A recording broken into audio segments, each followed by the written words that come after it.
ওগো আল্লাহ, ওগো মালিক, তুমি ছাড়া তো আমাদের আর কেউ নাই, তুমি ছাড়া তো আমার আর কেউ নাই। আল্লাহ গো, তুমি যদি মাফ না করো কে আমাকে মাফ করবে?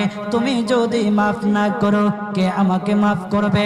তুমি যদি আমাকে মাফ করো তাহলে তোমার কোনো দিকে কমবে না, তুমি যদি আমাকে মাফ না করো তোমার কোনো দিকে বাড়বে না।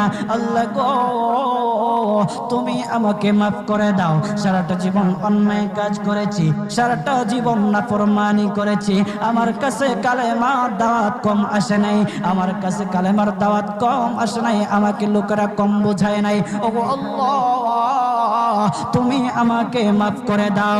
মাফ না করলে কোথায় যাব, কার কাছে যাব? বাবা যখন মারে তখন মার কাছে আশ্রয় নেওয়া যায়, মা যখন প্রহার করে তখন বাবা